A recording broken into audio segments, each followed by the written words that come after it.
हाय दोस्तों, नमस्कार। कैसे हैं आप सब? उम्मीद करता हूँ बहुत अच्छे होंगे। जैसा कि आपको पता है कि हमने दृष्टि आईएएस का ये कुक बुक जो है हिस्ट्री की, उसकी शुरुआत की थी। आज उसका ये नेक्स्ट वीडियो है। आज हम देखेंगे 1857 का विद्रोह।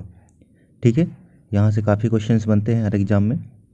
तो इसके क्या क्या कारण रहे और उसका क्या परिणाम हुआ, ठीक है, और कहाँ से किसने नेतृत्व किया था, इसमें सब कुछ देखेंगे।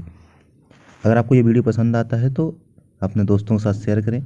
अगर फर्स्ट टाइम आ रहे हैं हमारे चैनल पर तो कृपया करके सब्सक्राइब भी करें। ठीक है दोस्तों, और कमेंट करके बताएं कि और हम क्या इसमें सुधार कर सकते हैं। तो आइए शुरू करते हैं। जैसा कि हम जानते हैं कि 1757 में जो प्यासी का युद्ध होता है, यहीं से अंग्रेज एक तरीके से भारत में स्थायी हो जाते हैं। ठीक है, और ब्रिटिश उपनिवेशवाद की शुरुआत हो जाती है। ठीक है, इसका जो ब्रिटिश उपनिवेशवाद का जो उद्देश्य था, वो प्राथमिक उद्देश्य क्या था? अधिक से अधिक धन कमाना। ठीक है, और फिर इसका जो परिणाम क्या हुआ कि धीरे धीरे जब औद्योगिक क्रांति हुई, जिसका हमने फर्स्ट इसका नेक्स्ट वीडियो देखा था, भारत में क्या नीतियाँ रही, तो हमने देखा था कि भारत एक तरीके से क्या बन चुका था, सिर्फ यहाँ से कच्चे माल का निर्यातक बन गया था, और वहाँ से तैयार जो पदार्थ था उसका, यानी कि गुड्स था, उसका आयातक, यानी कि ब्रिटेन से कपड़े बनकर भारत आते थे और भारत उनको सिर्फ खरीदार बन गया था। सस्ते दामों में यहाँ से कच्चा पदार्थ बेचता था ब्रिटेन, और ब्रिटेन में बने हुए जो कपड़े होते थे वो सस्ते दामों पे, महंगे दामों पे भारत में बिकते थे, और भारतीय जो परंपरागत उद्योग थे वो धीरे धीरे नष्ट हो गए। ठीक है, क्या क्या यहाँ से भेजा जाता था? तो जो कृषि थी वो वाणिज्यीकरण हो चुका था पूरी तरीके से, और यहाँ से भारत में नील, कपास, अफीम, चाय, जूट, कॉफ़ी आदि का उत्पादन मजबूरी में करना पड़ता था भारतीय कृषकों को। क्यों? क्योंकि ऐसे कॉन्ट्रैक्ट ही किए जाते थे भारतीयों से, भारतीय किसानों से, ताकि सस्ते मस्ते दामों पर, यानी उनको पेशगी दे दी जाती थी और उनसे कॉन्ट्रैक्ट किया जाता था। और बाद में जो बागान मालिक होते थे, ये वो क्या करते थे? अत्याचार करते थे। ठीक है, इसका प्रभाव भी पड़ा। फिर क्या हुआ कि इसी का एक प्रभाव था कि अंततः 1857 में एक जन विद्रोह भड़क उठा। ठीक है, कहते हैं वैसे तो 1857 का आरंभ 10 मई 1857 को मेरठ में हुआ था, यानी मेरठ की बैरकपुर छावनी थी जहाँ से शुरुआत हुआ था। इसे सिपाही विद्रोह भी कहते हैं, कुछ कहते हैं कि सिपाही विद्रोह था, परंतु ऐसा नहीं है कि सिर्फ सिपाही विद्रोह था। सिपाही विद्रोह तो इसका एक कारण था, परंतु जो भारतीयों के अंदर अंग्रेजों के विरुद्ध जो धीरे धीरे पैदा हो रहा था, गुबार भर रहा था, उसका एक परिणाम था कि ऐसा हुआ 1857 का विद्रोह। ठीक है, ये विद्रोह जो शुरू तो हुआ था मेरठ से, परंतु ये धीरे धीरे कानपुर, बरेली, झांसी, ये अवध आदि स्थानों तक भी पहुंच गया। इसकी शुरुआत में बताया कि एक सैन्य विद्रोह के रूप में हुई थी, परंतु बाद में उसका स्वरूप ब्रिटिश सत्ता की विद्रोह, एक जनव्यापी विद्रोह के रूप में हो गया। आज देखते हैं कि इसके क्या क्या कारण रहे। तो इसका जो प्रथम कारण है वो है मुख्य रूप से राजनीतिक कारण। 1857 की क्रांति के राजनीतिक कारणों में जो लॉर्ड बेजियर थे, इनकी एक सहायक संधि थी। वहीं जो डलहौजी साहब थे, इनका व्यक्तिगत सिद्धांत था, अर्थात यदि किसी शासक के पास पुत्र नहीं है तो वह किसी दूसरे पुत्र को गोद नहीं दे सकते थे, और उनका जो साम्राज्य था वो ब्रिटिश शासन के अधीन आ जाता था। ये जो सहायक संधि के अनुसार भारतीय राजाओं को अपने कंपनी में, यानी अपने राज्य में कंपनी की सेना रखनी होती थी। जो भारतीय राजा होते थे वो अपने खर्चे पर ब्रिटिश सेना रखते थे। ठीक है, यानी सेना रखना जरूरी था, आवश्यक था। ठीक है, और सहायक संधि से भारतीय राजाओं की स्वतंत्रता समाप्त हो गई थी। क्यों? क्योंकि अब एक रेजिडेंट अधिकारी, यानी ब्रिटिश रेजिडेंट अधिकारी हमेशा उनके राज्य में रहता था, जो देख रेख करता था कि किसके साथ आप संधि कर रहे हो, किसके साथ युद्ध कर रहे हो, बिना अंग्रेजों से बात किए हुए। ना तो कोई राजा किसी अन्य व्यक्ति के साथ संधि कर सकता था, ना युद्ध कर सकता था, तो उनकी स्वायत्तता एक तरीके से समाप्त हो गई। वहीं ये डलहौजी साहब जी आए, इन्होंने क्या किया कि हड़पनी शुरू कर दी, डॉक्ट्रिन ऑफ, या जिसको क्या कहते हैं, व्यक्तिगत का सिद्धांत भी कहते हैं। ठीक है, इन्होंने क्या किया कि हिंदू राजाओं के दत्तक पुत्र का जो अधिकार था उसको समाप्त कर दिया। ठीक है, वैध उत्तराधिकारी नहीं होने पर, यानी उनका स्वयं का पुत्र नहीं होने पर जो राज्य था वो सीधे अंग्रेजों के अधीन हो जाता था। ठीक है, जैसा कि झांसी में हुआ। और इसके आधार पर अंग्रेजों ने सबसे सर्वप्रथम 1848 को सतारा, उसके बाद जैतपुर, फिर उसके संबलपुर, उसके बघाट, उदयपुर, झांसी, नागपुर, करो ये अवध, इन सब को अपने राज्य में धीरे धीरे घुसा दिया। सतारा, जैतपुर, यानी फर्स्ट नंबर सतारा, दूसरा जैतपुर, फिर संबलपुर, बघाट, ठीक है, और उसके बाद उदयपुर, फिर झांसी, फिर नागपुर, फिर करौली और फिर अवध। तो ये भी भड़के हुए बैठे थे सारे राजाओं। आप जानते हैं झांसी की रानी भड़की हुई थी। यहाँ वहीं पे एक और काम क्या हुआ कि जो नाना साहब थे, पेशवा नाना साहब, जो कानपुर में रहते थे, उनकी पेंशन जो थी वो समाप्त कर दी गई, रोक दी गई। क्यों? क्योंकि नाना साहब स्वयं दत्तक पुत्र थे पेशवा के। तो उनकी ये क्या कर दी गई, उनकी जो पेंशन थी वो बंद कर दी गई। इससे वो भड़के हुए थे कानपुर में। ठीक है, थोड़ा सा अगर हम बात करें डलहौजी के बारे में बात करें तो इन्होंने 1855 में करौली को अपने व्यक्तिगत सिद्धांत के तहत शामिल किया था, किंतु बोर्ड ऑफ कंट्रोल ने मान्यता नहीं दी और इस बात से उन्हें उसे वापस करना पड़ा। ठीक है, क्योंकि बोर्ड ऑफ कंट्रोल जब इसकी अनुमति देता था तभी कोई गवर्नर, यानी गवर्नर जो जनरल होता था, वो इसको हड़प सकता था। वहीं 1856 में क्या हुआ, जो अवध था, अवध को किस तरीके से अपने राज्य के अंदर किया गया, तो उन्होंने कहा कि जो ये जो अवध का नवाब है वो अच्छा नेतृत्व करता नहीं है, अर्थात वहाँ जो प्रशासन की स्थिति है वो बहुत खराब हो चुकी है, यानी कुप्रशासन के आधार पर जो अवध था उसको समझ गए। तो ये इंपॉर्टेंट है, याद रख सकते हैं कि 1856 में अवध का जो हड़प हुआ था या विजय हुआ था वो उसका आधार क्या था, वो था कुप्रशासन, यानी कि जो नवाब है उसका प्रशासन पूरी तरीके से खराब है। परंतु जनता भड़क गई क्योंकि जनता को तो पसंद था भैया अपना नवाब। वहीं पे एक और घटना हुई कि इसके ये अवध के रेजिडेंट सुलेमान से रिपोर्ट मांगी गई थी, किंतु उसने ऐसा करने से इनकार कर दिया और कहा कि अंग्रेजों के लिए उनका नाम किसी अन्य चीज़ से ज़्यादा महत्वपूर्ण है। बाद में आउटरम को वहाँ रेजिडेंट बनाकर भेजा गया और इसी की रिपोर्ट के आधार पर 1856 में अवध का ब्रिटिश साम्राज्य में शामिल किया गया। यानी सुलेमान साहब ने मना कर दिया, भैया ऐसा कुछ नहीं है, मैं कोई रिपोर्ट नहीं दूंगा। तो बाद में आउटरम को भेजा गया और इसी की रिपोर्ट को आधार बना करके अवध ब्रिटिश राज्य में हो गया। ठीक है, भैया के बाद हेनरी लॉरेंस को अवध का रेजिडेंट बना दिया गया। तो ये एक तरीके से हो सकता है।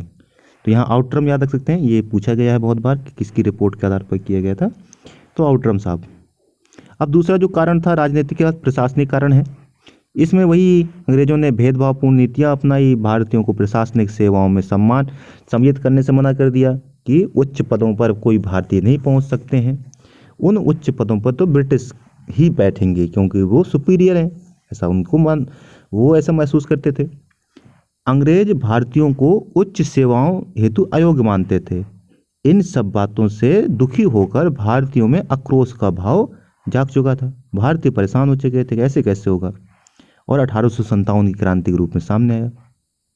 ठीक है, अंग्रेज न्याय के क्षेत्र में स्वयं को सुपीरियर मानते थे, उच्च मानते थे, श्रेष्ठ मानते थे, और भारतीय जज किसी भी अंग्रेज के विरुद्ध मुकदमा नहीं सुन सकते थे। ये बड़ी बात थी कि अंग्रेज भारतीयों का मुकदमा सुनेंगे परंतु भारतीय जज अंग्रेजों का मुकदमा नहीं सुन सकते। अंग्रेजों की न्याय की प्रणाली पक्षपातपूर्ण थी, यानी कि अगर कोई भारतीय दंड करे, दोष कर दे तो उसको उच्च दंड दिया जाता था। वहीं अगर कोई ब्रिटिश यानी अधिकारी अंग्रेज कोई दोष करे तो भैया उसको कम सजा दी जाएगी। इस बात से भारतीय असंतुष्ट थे, तो 1857 का आक्रोश हुआ, मौका ही था ये तो। वहीं डलहौजी ने तंजौर तथा कर्नाटक के नवाबों की उपाधियां जब्त कर दी थी, ये एक बड़ी बात थी। मुगल शासक बहादुर शाह को भी अपमानित किया था। ठीक है, और लॉर्ड कैनिंग ने घोषणा की थी कि बहादुर शाह के उत्तराधिकारी मुगल सम्राट नहीं, सिर्फ राजा ही कहे जाएंगे, सम्राट की जगह उन्हें सिर्फ राजा कहा जाएगा। तो यहाँ से ये भड़के हुए बैठे थे साहब। प्रशासन संबंधी कार्यों में योग्यता की जगह धर्म को आधार बनाया गया, यानी कि जो प्रशासन है उसमें योग्यता की बजाय धर्म को महत्व दिया गया और ईसाईयत उनको बढ़ावा दिया गया। और ईसाई क्या करते थे, धर्मांतरण कर जो धर्म प्रवर्तित करता था उसको उच्च पद दिया जाता था। वहीं 18वीं शताब्दी के उत्तरार्ध से ही अकाल बारंबार यानी कि बारंबार दुर्भिक्ष हो रहे थे, सूखा पड़ रहा था। तो इस बात से भी प्रशासनिक तंत्र पूरी तरीके से असफल ये हो गया और इसका परिणाम कहाँ देखा? 1857 विद्रोह में। नेक्स्ट है सामाजिक कारण एवं धार्मिक कारण। तो सांस्कृतिक सुधार की नीतियों से मतलब जो भारत में सुधार हो रहे थे कई तरीके थे, ठीक है, समाज का रूढ़िवादी जो वर्ग था वो ब्रिटिश के अपोजिट हो गया, जैसे सती प्रथा में बैन हो गया, विधवा विवाह जैसे जो प्रथाएं हुई उनसे कुछ रूढ़िवाद जो तत्व थे वो ब्रिटिश के अगेंस्ट हो गए। उन्होंने कहा कि ये हमारे धर्म को भ्रष्ट करना चाहते हैं, ठीक है। वहीं 1850 में आए धार्मिक निर्योग्यता अधिनियम द्वारा ईसाई धर्म को ग्रहण करने वाले को पैतृक संपत्ति में अधिकार दिया जाता था। इससे हिंदू समाज में असंतोष की भावना पैदा हो गई। ये कहा गया कि भैया जो कोई व्यक्ति अगर ईसाई धर्म को स्वीकार करता है तब भी उसे अपने पिता की संपत्ति में अधिकार रहेगा। 1813 के चार्टर एक्ट में ईसाई मिशनरियों को धर्मांतरण करने की अनुमति दे दी गई और उससे प्रोत्साहित भी किया गया कि आप भैया हिंदुओं को ईसाई बनाइए, ठीक है। बाद में क्या हुआ? बेरोजगारों, विधवाओं, जनजातियों व अनाथों को धर्मांतरण कराना शुरू कर दिया गया। ये जो बेरोजगार हैं उनको इजाज़त दे करके नौकरी का, विधवा हैं उनको, जनजाति हैं जो अनपढ़ हैं उनको बढ़िया से, अनाथों को धीरे धीरे ईसाई बनाइए। साथ ही अंग्रेजों की जो नस्लवादी भेदभाव नीतियाँ थी वो भी विद्रोह का मुख्य कारण बनी। 1856 में डलहौजी के समय प्रस्तुत विधवा पुनर्विवाह अधिनियम वहीं कैनिंग के शासन में पारित हुआ, यानी कि ठीक है। इसके पहले सती प्रथा भी बेंटिक साहब ने, दास प्रथा, नरबैया प्रथा आदि को रोकने से क्या हुआ? तनाव उत्पन्न हुआ। पाश्चात्य शिक्षा जो थी उससे भी ये हुआ कि जो पाश्चात्य शिक्षा है वो भारतीय शिक्षा का दमन कर रही है, इससे भी विद्रोह का भावना उपजी। नेक्स्ट कारण है वो है आर्थिक कारण। तो ब्रिटिश भू राजस्व की जो नीतियाँ थी जैसे स्थायी बंदोबस्त, रैयतवाड़ी, महाजवाड़ी व्यवस्था जिनके बारे में पढ़ चुके हैं, इन सारे प्रथाओं से क्या हुआ कि किसानों का अंततः शोषण हुआ। किसान पूरी तरीके से टूट चुके थे, ठीक है। व्यापारिक कंपनी ने अपनी समस्त नीतियों का मतलब उसका उद्देश्य क्या था? अधिक से अधिक धन कमाना और भारतीयों का शोषण करना। कंपनी की इन नीतियों से, ठीक है, पारंपरिक उद्योगों को समाप्त कर दिया। इससे दस्तकारी, हथकरघा उद्योग जैसे थे वो समाप्त हो गए और बेचारे जो इनमें कार्य करते थे अब उनको किसान बनना पड़ा और उनकी स्थितियां और गरीब होती गईं। कृषि का वाणिज्यीकरण किया गया तो जिससे खाद्यान्न की संकट उत्पन्न हो गया। खाने के भूख से मर रहे थे और यहाँ वाणिज्यिक कृषि में भी कोई फायदा नहीं था क्योंकि फायदा तो सिर्फ अंग्रेजों को था, बाकी भारतीयों को क्या फायदा, ठीक है। तो एक ये कारण था। नेक्स्ट देखते हैं सैन्य कारण, जो अंततः इसी का परिणाम था कि ये विद्रोह भड़का। सेना में भारतीय और अंग्रेजों सैनिकों का अनुपात 5:10 था, 5:1 के अनुपात का था। कब? 1857 से पूर्व, यानी कि भारतीय 5 तो अंग्रेज 1, ठीक है। सैन्य सेवा में फिर भी क्या था? भेदभाव था, ठीक है। जो भारतीय थे वो सूबेदार से ऊपर पद तक नहीं पहुंच सकते थे, जबकि जो अंग्रेज थे वो ऊंचे ऊंचे पदों पर विद्यमान थे और साथ ही उनके साथ बहुत सारे भेदभाव भी किया जाता था। कैनिंग के समय 1856 में सामान्य सेवा भर्ती अधिनियम पारित किया गया, ठीक है। सामान्य सेवा भर्ती अधिनियम पारित किया गया जिसके द्वारा किसी भी समय किसी भी स्थान पर समुद्र पार सैनिकों को मतलब जाना पड़ सकता था अंग्रेजी आदेश पर। और परंतु भारत में धार्मिक मान्यता ऐसी थी कि जो भी व्यक्ति समुद्र पार जाएगा उसका धर्म भ्रष्ट हो जाएगा, और चूँकि अब कह दिया गया भैया अब जाना पड़ेगा, ये नियम है, तो इस बात से भी भारतीय थोड़ा परेशान थे, ठीक है। तो विद्रोह भड़क गया। 1854 में क्या हुआ कि एक डाकघर अधिनियम पारित किया गया, ठीक है। डाकघर अधिनियम 1854 डलहौजी के समय में पारित किया गया था, जिसके द्वारा अब सैनिकों को भी पत्र पर स्टैंप लगाना अनिवार्य हो गया था। यानी कि अब जो सैनिक हो वो भी स्टैंप देंगे, स्टैंप का कर देना पड़ेगा, टैक्स देना पड़ेगा, जिससे सैनिकों के विशेषाधिकारों का हनन हो रहा था। तो ये भी एक कारण हो सकता है, ठीक है। फिर नोट देखते हैं, इसमें एक दिया है कि 1857 के विद्रोह के दमन के बाद ब्रिटिश सरकार ने भारतीय फौज के नव गठन के लिए पीए आयोग का गठन किया, जिसने सेना के रेजिमेंट को जाति, समुदाय, धर्म के आधार पर विभाजित किया। हाँ, ये 1857 के विद्रोह की बाद ऐसा हुआ कि फिर एक आयोग का गठन किया गया, क्योंकि वो समझ चुके थे अंग्रेज की भैया भारतीय थोड़ा सा सैनिक मतलब अगर वो खिसक गया तो दोबारा फिर से विद्रोह हो सकता है। तो उन्होंने एक आयोग गठन किया जिसको पी आयोग कहा गया, और उसने कहा कि भैया जो सेना है उसको अब रेजिमेंट यानी जाति के आधार पर बांटना शुरू कीजिए। तो अनेक प्रकार के रेजिमेंट बनाई गई, गोरखा रेजिमेंट, ठीक है, कहीं राजपूत रेजिमेंट, ये सारे रेजिमेंट बनाई गई हैं, और जिसका परिणाम हुआ कि जाति व्यवस्था और चरम पर पहुंची। ठीक है, आगे देखते हैं। अब बात करते हैं कि इमीडिएट कॉज क्या थे, कि ऐसे कौन से तत्कालीन कारण थे जिनके कारण यह विद्रोह भड़क गया। तो हुआ क्या था कि 18 दिसंबर 1856 में सरकार ने एक बंदूक मतलब लॉन्च की थी ब्राउन बेस की जगह, जिसका नाम था न्यू एनफील्ड राइफल। ठीक है, ये इसका शुरू किया गया था, और इसमें क्या था, जो कारतूस था उसके ऊपरी भागों को दांत से हटाना पड़ता था काट करके। और किसी ने अफवाह उड़ा दी कि भैया जो कारतूस है उसके जो ऊपर की चमड़ी है उस पर सूअर और गाय की चर्बी का प्रयोग किया गया है। गाय और सूअर की चर्बी का प्रयोग किया गया, जिससे हिंदू तो गाय की चर्बी से, मुस्लिम जो थे वो सूअर की चर्बी से भड़क गए और कारतूस के उपयोग करने से मना कर दिया। अधिकारियों ने इसकी अफवाह की जांच किए बिना ही तुरंत इसका खंडन कर दिया, मना कर दिया कि भैया ऐसा कुछ नहीं है, आप सब बेकार में ही बात बढ़ा रहे हो। परंतु भारतीय कहाँ मानने वाले थे।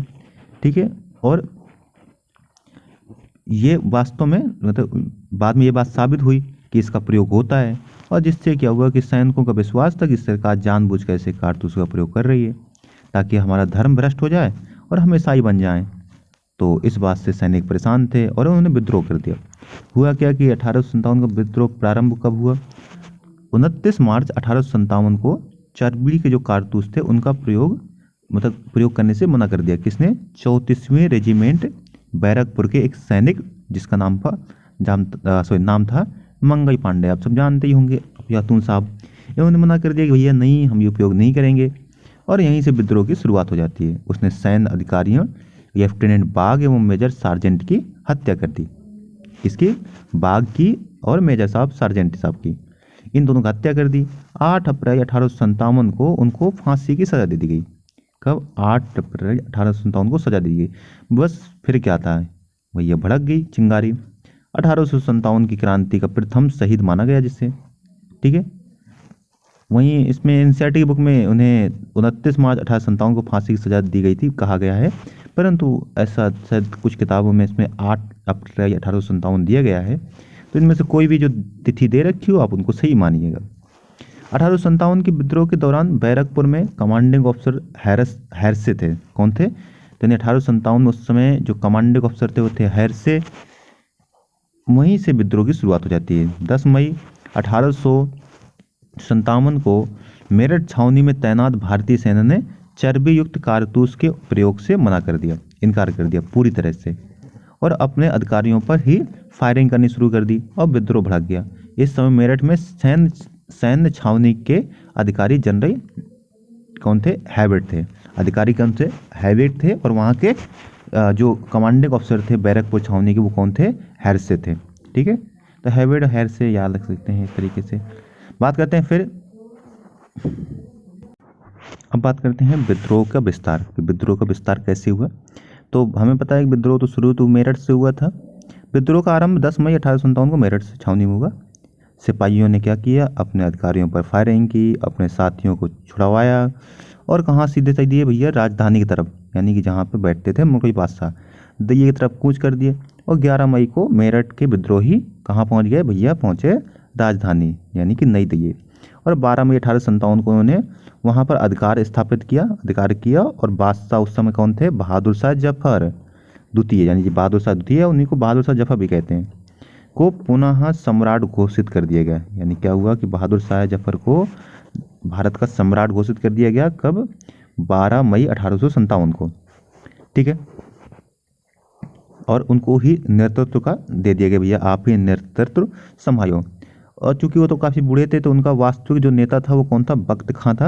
यानी ये प्रतीकात्मक थे, और वास्तविक किसने नेतृत्व किया? वो किया बख्त खां ने। ठीक है, पर अंग्रेज़ों का पुनः अधिकार हो गया, एक अंग्रेज़ों ने फिर से वहाँ पर अधिकार किया 1800 सितंबर 1857 को, ठीक है।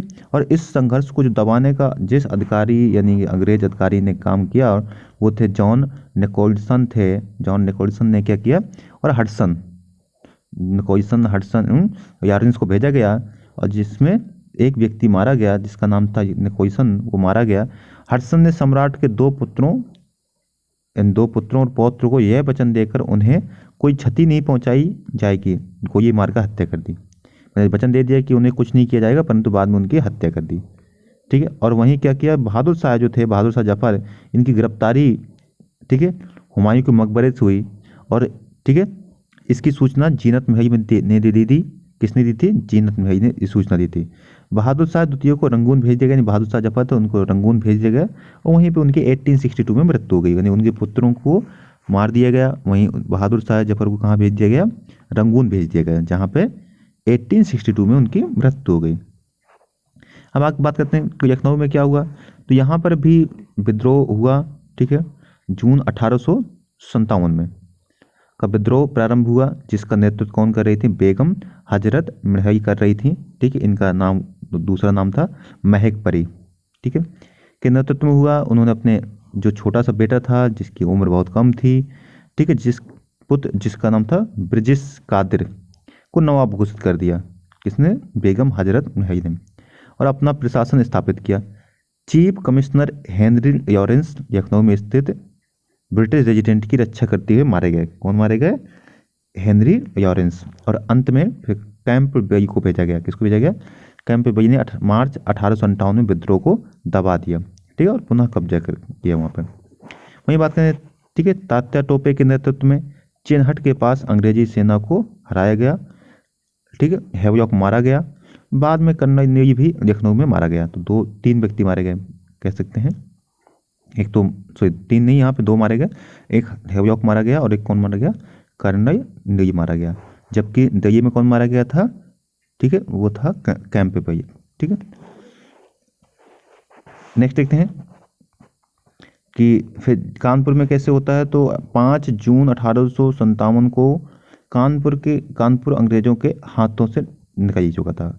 यहाँ पे जो पेशवा थे बाजीराव द्वितीय, उनका दत्तक पुत्र था नाना साहब, जिनको धोंदू पंत उनका वास्तविक नाम था, और नाना साहब नाम से प्रसिद्ध थे। उन्होंने विद्रोह किया, नेतृत्व किया। उनकी सहायता किसने की? तात्या टोपे साहब ने की। उनका वास्तविक नाम क्या था? रामचंद्र पांडुरंग था, ठीक है। दिसंबर 1857 में कैंप पे यहाँ भी पहुँच गए, और कानपुर पर पुनः अधिकार कर नाना साहब यहाँ से भाग गए। कहाँ? नेपाल पहुँचे, और तात्या टोपे भी यहाँ से छिप गए, पहुँच गए झांसी। अब जो झांसी थी, झांसी में जून 1857 में रानी लक्ष्मीबाई थी, जिनका जन्म कहाँ हुआ था? वाराणसी में हुआ था, और इनकी मृत्यु कहाँ हुई? ग्वालियर में हुई। इन्होंने नेतृत्व किया। झांसी में जो अंग्रेज अधिकारी था वो था हीरोज, ठीक है, की सेना हारी, ग्वालियर पहुंच गई झांसी की रानी। तात्या टोपे भी झांसी की रानी के साथ थे, ठीक है। झांसी की रानी सैनिक वेशभूषा में लड़ती हुई दुर्ग की दीवारों के पास से वीरगति प्राप्त हुई। कहाँ पर इनकी वीरगति हुई? ग्वालियर में, क्योंकि यहाँ के जो सिंधिया साहब थे उन्होंने उनको धोखा दे दिया, और अपनी सेना ने अंग्रेजों की तरफ से भेज दी, तो जिसके कारण ऐसा हुआ, ठीक है। आगे, और अंततः फिर 1859 में तात्या टोपे साहब भी गिरफ्तार हो गए, क्योंकि उनका विश्वासघाती मित्र मान सिंह ने उन्हें गिरफ्तार करवा दिया, और उनको भी फिर फांसी दे दी गई, ठीक है। कहाँ पे? ग्वालियर में ही फांसी दे दी गई। आगे बात करते हैं बिहार में। बिहार के जगदीशपुर में नेतृत्व जो किया वो किया कुंवर सिंह, बाबू कुंवर सिंह ने बिहार के जगदीशपुर से नेतृत्व किया। कुंवर सिंह जी की मृत्यु के बाद उनका विद्रोह उनके भाई जो अमर सिंह जी थे उन्होंने किया। यहाँ पे जो अंग्रेज अधिकारी ने इस विद्रोह को दबाया वो थे टेयर एवं विंसेंट आयर, ठीक है, William Tayler and Vincent Eyre, इन्होंने इस विद्रोह को दबा दिया। वहीं फैजाबाद का नेतृत्व देखें तो इसमें अहमद दोया ने किया था फैजाबाद में, और कैंप बेई ने इस विद्रोह को दबा दिया था, ठीक है। आगे बात करते हैं कि प्रयागराज यानी इलाहाबाद में किसने किया। तो जून में के प्रारंभ में ही विद्रोह हुआ था, जिसकी कमान जो थी ये साहब ने उठाई, और यहाँ पे जनरल नील जो थे उन्होंने इस विद्रोह को दबाने में महत्वपूर्ण भूमिका निभाई। ठीक है, वहीं बात करते हैं बनारस। बनारस का जनता का विद्रोह था, यानी यहाँ पे जनता ही मुख्य थी और इसको दबाने में कर्नल नील ने ही यहाँ पे भूमिका निभाई। यहाँ बच्चों व स्त्रियों को मृत्युदंड दिया गया था, ये एक इम्पोर्टेंट बात है बनारस में। बरेली की बात करें तो यहाँ खान बहादुर खां साहब ने विद्रोह का नेतृत्व किया और नवाब घोषित किया गया इनको। ठीक है, और परंतु कैंपबेल साहब यहाँ पे भी पहुँच गए, उन्होंने इस विद्रोह को दबा दिया। ठीक है, और खान साहब को फांसी दे दी गई। वहीं राजस्थान में बात करें तो राजस्थान में कोटा ब्रिटिश विरोधियों का प्रमुख था। यहाँ जयदयाल हरदयाल दोनों भाई थे ने विद्रोह का नेतृत्व किया। असम की बात करें तो असम में विद्रोह की शुरुआत मनीराम दत्त ने की थी। ठीक है, और अंत में उनके पोते कदम्बरेश्वर सिंघा को राजा घोषित किया गया। मनीराम को पकड़ करके फांसी दे दी गई, कहाँ पे, कलकत्ता में। उड़ीसा में के संबलपुर के राजकुमार सुरेंद्र शाही ने विद्रोह का नेतृत्व किया और सुरेंद्र शाही को बाद में आत्मसमर्पण कर दिया और इन्हें देश से बाहर कर दिया गया। तो ये कुछ यहाँ पे दे रखा है कि किसने कहाँ से नेतृत्व किया। दरिये में बहादुर शाह जफर और बख्त खां, जान निकोलसन अंग्रेज थे और हडसन निकोलसन की इसमें मृत्यु हो गई थी। लखनऊ में बात करें बेगम हजरत में है हेनरी लॉरेंस और कैंपबेल ने यहाँ पे मुकाबला किया अंग्रेजों की तरफ से।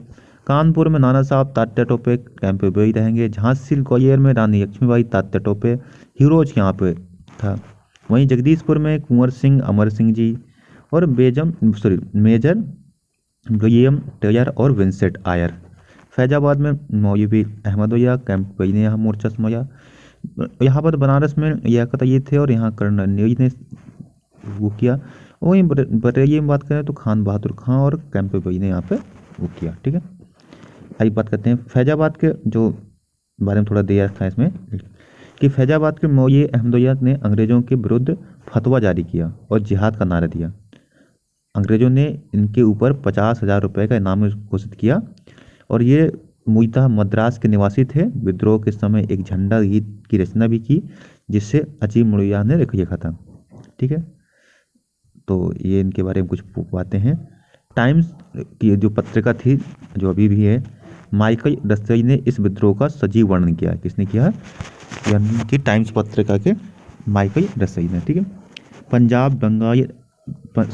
बंगाल पंजाब राजपूताना पटियाला जींद हैदराबाद मद्रास आदि ऐसे क्षेत्र थे जहाँ पर विद्रोह नहीं पनपा। तो ये इंपॉर्टेंट याद रख सकते हैं कि कहाँ कहाँ ये विद्रोह नहीं पनपा था। तो बंगाल पंजाब राजपूताना पटियाला जींद हैदराबाद मद्रास। ठीक है, यहाँ के शासक व जमींदार वर्ग ने विद्रोह में भाग देने के बजाय उन्होंने ब्रिटिश की सहायता की, अंग्रेजों की सहायता की थी। 1857 के विद्रोह में अवध में इस तरह जनता ने भाग नहीं लिया था। जनता ने भाग लिया जैसे प्रथम स्वतंत्रता संग्राम जैसा प्रतिभाग, यानी सबसे ज़्यादा जो जनता ने प्रतिभाग किया वो किया कहाँ से? अवध से। ठीक है, तो ये रहा पूरी तरीके से एक घटना यहाँ पे होती है सती चौरा घटना। एक चौरी चौरा घटना है, ये सती चौरा घटना है। ठीक है, सती चौरा घाट की घटना। कानपुर में नाना साहब ने सती चौरा के पास अंग्रेजों को सुरक्षित निकल जाने का आश्वासन दिया था, किंतु उन्हें धोखे से मारकर, जिसमें यहाँ भी शामिल थी, अपने नाम पर कलंक कह सकते हैं कि नाना साहब के ऊपर, क्योंकि नाना साहब ने अंग्रेजों को कहा था कि आप सुरक्षित जा सकते हैं, परंतु उनकी हत्या कर दी। उसमें कुछ स्त्रियां भी थीं। नाना साहब ने अपने आप को बादशाह पेशवा घोषित कर दिया था। विद्रोह के दौरान कई महत्वपूर्ण नेताओं को वीरगति प्राप्त हुई, किंतु नाना साहब वो बेगम हजरत महल ने पाई गए, तो इनको वीरगति प्राप्त नहीं हुई। ठीक है, विद्रोह की कुछ असफलताएं रहीं, उसके क्या कारण हो सकते हैं? कई कारण हैं, उनमें से कुछ कारण हैं कि कई वर्गों ने, जैसे जमींदारों ने और शिक्षित वर्गों ने साथ नहीं दिया। विद्रोहियों का सांगठनिक अधिकार मजबूत नहीं था, यानी कि विद्रोह तो हो गया परंतु उसका नेतृत्वकर्ता बहुत अच्छे नहीं थे। ठीक है, यानी उनमें आपस में कनेक्शन कम था। सैनिकों ने भी संपूर्णता में विद्रोह में पार्टिसिपेट नहीं किया, कहीं के सैनिक साथ दिए तो कहीं के नहीं दिए। जैसे बंगाल के सैनिक विद्रोही थे तो पंजाब गोरखा व मद्रास सैनिकों ने विद्रोह का दमन किया। तो पंजाब गोरखा और मद्रास के सैनिकों ने विद्रोह को दबाने का काम किया। अंग्रेजों के अनुसार विद्रोहियों की हार का सबसे बड़ा कारण योग्य नेतृत्व का न होना था, यानी कि कोई भी अच्छा लीडर नहीं था। जॉन लॉरेंस यह कहता है कि यदि विद्रोहियों में कोई एक भी योग्य नेता होता तो हम सदा के लिए हार जाते। ये देखो कितना इम्पोर्टेंट यहाँ से उन्होंने बात कही है। सही है। संगठन, अनुशासन, सामूहिक योजना, केंद्रीय नेतृत्व का अभाव, नेताओं की गुटबंदी, आधुनिक हथियारों की कमी, ये कई सारे कारण माने जा सकते हैं। इसके कुछ महत्व क्या रहा विद्रोह का, तो 1857 की विद्रोह की फैसला ने भारतीयों को आभास कराया कि विद्रोह में मात्र सैनिक ही सब कुछ नहीं है, एक अच्छे नेतृत्व, सहयोग, समर्थन की आवश्यकता है, और राष्ट्रीय भावना का उदय भी हुआ। इस विद्रोह से भारतीयों में विदेशी सत्ता के विरुद्ध एकता और राष्ट्रीय भक्ति के बीज पैदा हुए। विद्रोह के बाद भारत सरकार के ढांचे में परिवर्तन हुआ, ठीक है, और सैन्य नीतियों में भी परिवर्तन किया गया। ठीक है, क्या परिणाम हुआ देखते हैं। स्वतंत्रता संग्राम की दृष्टि से यह विद्रोह हो सकता है इतना इम्पोर्टेंट ना हो, परंतु इसके कई अनेक दूरगामी प्रभाव हुए। मुगल साम्राज्य खत्म हो चुका था पूरी तरीके से। ब्रिटिश क्राउन ने कंपनी से भारत का शासन, मतलब कि भारत का शासन अब सीधे ब्रिटिश क्राउन के अंडर में आ गया था, कंपनी का शासन खत्म हो गया था। 1 नवंबर 1858 में इलाहाबाद में आयोजित दरबार में कैनिंग ने महारानी विक्टोरिया को उद्घोषणा में भारत में कंपनी का शासन समाप्त हो गया। भारत का शासन सीधे अब क्राउन के अधीन हो गया, यानी कि महारानी के अधीन हो गया सीधे। इस अधिनियम के द्वारा भारत राज्य सचिव के पद का प्रावधान किया गया, यानी कि नया पद बनाया गया जिसे भारत सचिव कहा गया, तथा उसकी सहायता हेतु 15 सदस्यीय एक समिति बनाई गई, यानी कि जो काउंसिल होगी इसमें 15 सदस्य होंगे, इसे मंत्रणा समिति कहा गया। ठीक है, वहीं आगे इन सदस्यों में से 8 की नियुक्ति ब्रिटिश सरकार करेगी, 7 की नियुक्ति कोर्ट ऑफ डायरेक्टर्स जो थे वो करेंगे। भारत सचिव ब्रिटिश कैबिनेट का सदस्य होता था, यानी कि ब्रिटेन की कैबिनेट का सचिव सदस्य होता था, ठीक है, और संसद के प्रति वह उत्तरदायी होता था। 1858 के तहत भारत के गवर्नर जो जनरल होते थे उनको वायसराय कहा गया, और ऐसे कैनिंग प्रथम भारतीय वायसराय बने। कौन? कैनिंग। ठीक है, अब जो गवर्नर जनरल होता था उसको वायसराय कहा जाएगा। ब्रिटिश के साम्राज्य विस्तार पर रोक मतलब कर दिया गया कि अब कोई भी साम्राज्य विस्तार नहीं होगा, अंग्रेजों के हाथ में जितना भारतीय क्षेत्र है उतना ही रहेगा, और जो भारतीयों के धार्मिक मामले हैं उनमें हस्तक्षेप नहीं किया जाएगा। सभी को समान कानून सुरक्षा दी जाएगी। भारतीयों के साथ प्राचीन अधिकारों की रक्षा व रीति रिवाजों का सम्मान किया जाएगा। भारत सरकार अधिनियम 1858 पारित किया गया। अंग्रेजों की सेना का पुनर्गठन किया गया। भविष्य में ऐसी घटना न हो इस वजह से उन्होंने क्या किया, तोपखाना पूर्णतः अब यूरोपीय सैनिकों के अधीन कर दिया गया, भारतीयों से छीन करके। ठीक है, 1857 के विद्रोह के बारे में कुछ इतिहासकारों का क्या मत है, तो यह धर्मांतरता का ईसाइयों के विरुद्ध एक धर्म युद्ध था, ऐसा रीज मानते हैं, ER रीज। यह राष्ट्रीय विद्रोह था, ना कि सिपाही विद्रोह, ऐसा बेंजामिन डिसरेली मानते हैं। 1857 का विद्रोह ना तो प्रथम था, ना ही राष्ट्रीय था, और ना ही यह स्वतंत्रता संग्राम था, ऐसा RC मजूमदार जी कहते हैं। यह पूर्णतः देशभक्ति रहित स्वार्थी सिपाही विद्रोह था, ऐसा CS साहब कहते हैं। यह सिपाही विद्रोह के अतिरिक्त कुछ नहीं था, ऐसा जॉन लॉरेंस कहते हैं। यह सभ्यता में बर्बरता का संघर्ष था, ऐसा TR होम्स कहते हैं। यह विद्रोह राष्ट्रीय स्वतंत्रता के लिए लड़ा गया था, सुनियोजित था, स्वतंत्रता संग्राम था, ऐसा BD सावरकर मानते हैं।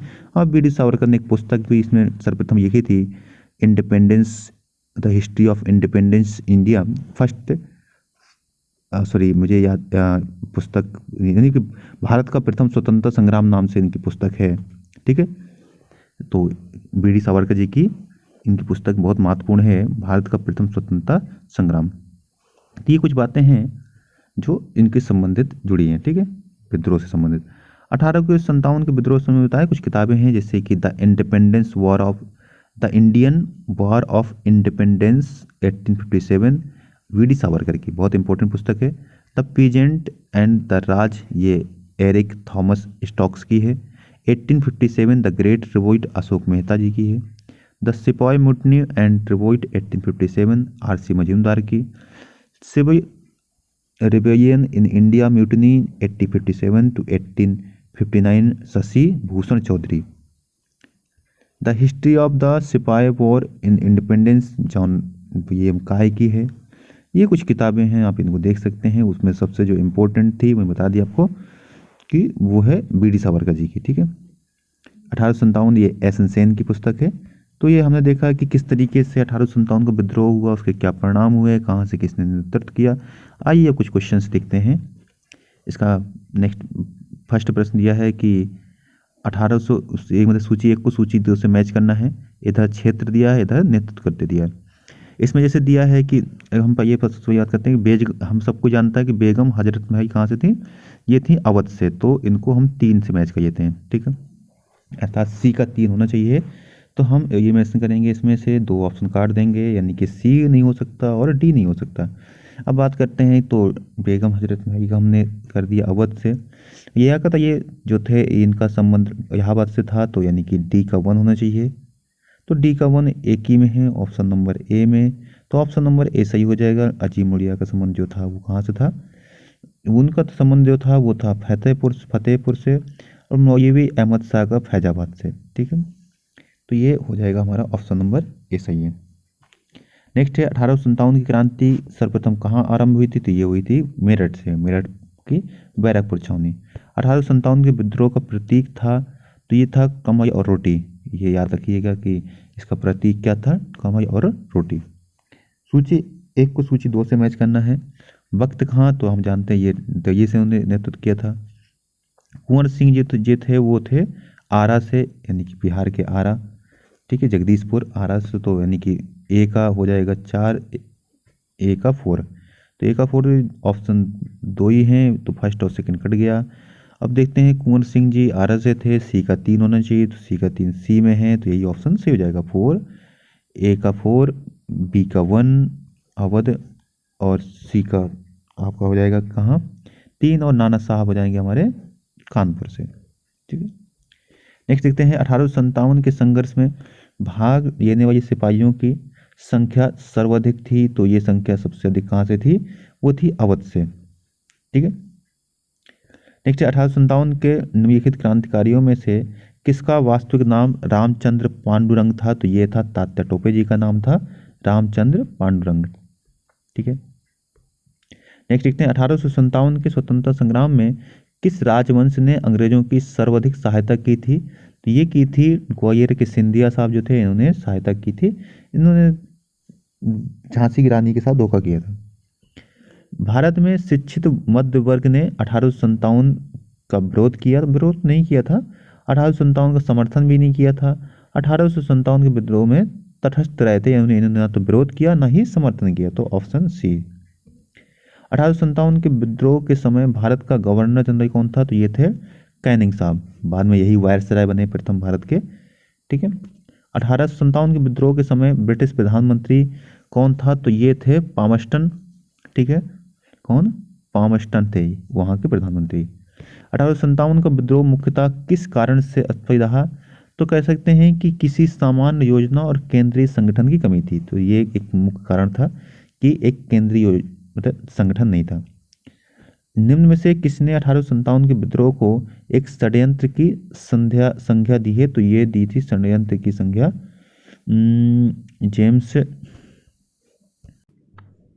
ये दी थी सर जेम्स आउट्रम एवं W.C. टेलर ने, उन्होंने इसको षड्यंत्र कहा था।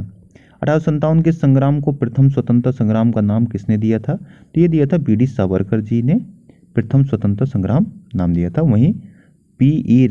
रॉबर्ट्स और V.A. स्मिथ, इन सब ने भी इसको प्रथम स्वतंत्रता संग्राम की संज्ञा दी थी। महारानी विक्टोरिया की उद्घोषणा 1858 का उद्देश्य क्या था, तो भारतीय राज्यों को ब्रिटिश साम्राज्य में ले जाने के किसी भी विचार का परित्याग करना, ये सही है। भारतीय प्रशासन को ब्रिटिश क्राउन के अंतर्गत रखना, ये भी ठीक था। और भारत के साथ ईस्ट इंडिया कंपनी के व्यापार का नियमन करना, ठीक है, तो ये भी सही था। तो कह सकते हैं कि इसमें सभी सही हैं, तो 1, 2 और 3, ठीक है। नेक्स्ट है कि भारतीय सेना में चर्बी वाली कारतूस से जो राइफल थी, ठीक है, जिसको प्रयोग किया जाना था, इसे कब शामिल किया गया था, तो ये कब किया गया था, दिसंबर 1856 में, ठीक है। मंगई पांडे के कहाँ से जुड़े थे, तो ये मेरठपुर यानी बैरकपुर छावनी मेरठ, तो इसमें मेरठ भी हो सकता है, बैरकपुर छावनी इसमें जब दिया है तो उसको हम सही मान सकते हैं, तो मेरठ और बैरकपुर छावनी से। 1857 में विद्रोह के दौरान बहादुर शाह ने किसे साहिब अयम, ठीक है, का खिताब दिया था, ठीक है, तो ये दिया था बख्त खां को। 1857 की क्रांति के बारे में निम्न में से कौन सी एक अवधारणा सही है। भारतीय इतिहासकारों ने इसे भारतीय विद्रोह के रूप में वर्णित किया। ब्रिटिश इतिहासकारों ने इसे स्वाधीनता संग्राम कहा, तो ये तो सही नहीं।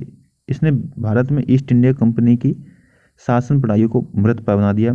यह क्रांति भारत में प्रशासनिक तंत्र को सुधारने हेतु की गई, तो नहीं, ये तो सही नहीं है। तो इसमें एक तरीके से कह सकते हैं कि भारतीय इतिहासकारों ने इसे भारतीय विद्रोह के रूप में वर्णित किया, तो ये सही है, ठीक है। नेक्स्ट है 1857 के स्वतंत्रता संग्राम से संबंधित प्रथम घटना कौन सी थी, तो ये थी सैनिकों का दिल्ली के दरबार पर पहुंचना, ये प्रथम घटना थी। कानपुर में विद्रोह भड़का, बाद में फिर बेगम हजरत महल नेतृत्व किया और झांसी की रानी, तो इसमें ऑप्शन सी सही है। 1857 के संग्राम के निम्न केंद्रों में से सर्वप्रथम अंग्रेजों ने किसे पुनः अधिकृत किया, तो वो किया था दिल्ली को दोबारा से पुनः अर्जित किया। 1857 के स्वतंत्रता संघर्ष की वीरांगना महारानी लक्ष्मीबाई का जन्म कहाँ हुआ था, तो ये हुआ था वाराणसी में, उनका जन्म हुआ था, ठीक है। वहीं मृत्यु कहाँ हुई थी, तो ग्वालियर में हुई थी, ठीक है। नाना साहब का कमांडर इन चीफ कौन था, तो ये था ये प्रश्न था कि नाना साहब का कमांडर इन चीफ कौन था, तो ये थे तात्या टोपे साहब। वर्ष 1857 के विद्रोह के संदर्भ में निम्न में से किसे उसके मित्र ने धोखा दिया जिसे अंग्रेजों द्वारा बंदी बनाकर मार दिए गए, तो ये थे तात्या टोपे साहब, जिन्हें उनके मित्र मान सिंह ने धोखा दिया था, ठीक है। तथा कथित प्रथम राष्ट्रीय स्वतंत्रता संग्राम ना तो प्रथम है, न राष्ट्रीय और ना ही स्वतंत्रता संग्राम था, यह कथन किसका है, तो ये कथन था आरसी मजूमदार का, जबकि बीडी सावरकर ने उसे प्रथम स्वतंत्रता संग्राम माना था, ठीक है। नेक्स्ट देखते हैं 1857 के विद्रोह के समय बैरकपुर में कौन ब्रिटिश कमांडिंग ऑफिसर था, तो ये था हैरिस से वहाँ का कमांडिंग ऑफिसर था। 1857 में किसने इलाहाबाद को आपातकालीन मुख्यालय बनाया था, तो ये उस समय कैनिंग ही थे, तो कैनिंग ने बनाया था। निम्न में से किन ब्रिटिश अधिकारियों ने लखनऊ में अपना जीवन खोया था, तो निकोलसन, हम जानते हैं निकोलसन की हत्या कहाँ हुई थी, तो निकोलसन की मृत्यु तो हुई थी दिल्ली में, ठीक है। तो निकोलसन तो होंगे नहीं, तो इसमें है मेजर जनरल हैवलॉक और सर हेनरी लॉरेंस, ठीक है। तो 3 4 2 3 4 इन 3 व्यक्ति ने, ठीक है, तो उसका ऑप्शन नंबर सी हो जाएगा। भारतीय स्वाधीनता आंदोलन का सरकारी इतिहासकार कौन था, तो ये थे इसका आंसर हो जाएगा एसन सेन साहब थे, ठीक है। सरकारी इतिहासकार कौन थे, एसन सेन। भारतीय भाषा में 1857 के विप्लव के कारणों पर लिखने वाला प्रथम भारतीय मतलब कौन था, तो बीडी सावरकर थे, ठीक है। नेक्स्ट है निम्न में से कौन सा आयोग 1857 के विद्रोह के दमन के बाद भारतीय फौज के नौ संगठन से संबंधित था, तो वो तो मैंने बताया था कौन सा, फील्ड आयोग, यानी कि ऑप्शन नंबर बी सही है। 1857 के विद्रोह को किस उर्दू कवि ने देखा था, तो ये कहते हैं कि मिर्जा गालिब साहब तो नहीं थे, मीर तकी मीर भी नहीं थे, ठीक है। इसका हो जाएगा हाँ, मिर्जा गालिब साहब ने देखा था इसको, सॉरी ये गलत हो गया। निम्नलिखित पर विचार कीजिए। मार्च 2014 में 1857 के सैन्य विद्रोह के कई भारतीय सैनिकों के पार्थिव शरीरों को डैश स्थित एक कुएं से खोद कर निकाला गया। ये पार्थिव शरीर डैश के हैं जिन्होंने ब्रिटिश के विरुद्ध विद्रोह किया था, तो ये किसकी बात की जा रही है, तो ये वही की जा रही है सती, ठीक है, यानी कि ये बात की जा रही है अजनाया 26वें regiment Bengal of native infantry की, ऑप्शन नंबर सी, ठीक है दोस्तों। तो ये हुआ हमारा ये ख़त्म चैप्टर। नेक्स्ट चैप्टर है प्रमुख भारतीय विद्रोह शुरू करेंगे। अगर आपको ये वीडियो पसंद आया है तो कृपया करके सब्सक्राइब जरूर करें। ठीक है, ठीक है दोस्तों, और शेयर करें अपने दोस्तों के साथ। जय हिंद, धन्यवाद, सत श्री अकाल, राम राम जी।